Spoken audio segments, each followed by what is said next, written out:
నిశ్చయించుకుంటుంది. నేను ఎన్ని విధంబులు చెప్పిన ఈతడు మనోవికారము చెందినవాడు కాదు. ఇంకా ఈతని ఈడ కాఠిన్యం వహించి చూచదు గాక. అర్జున, ఎన్ని విధములు చెప్పవలను అన్ని విధములు చెప్పి తిని నీ మనము వివేకము పొందదయ్యే. ఇక నీ మనము నిశ్చయమిదియో చెప్పు. గరుడు నిరపరాధుడు చేయవచ్చుడు. ఓఢుడా, ఆ గైడు నిరపరాధుడా? అవును.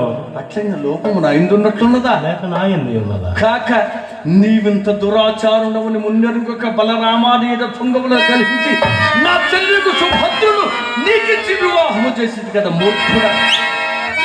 ఎంత పని చేసిదివి బాబా?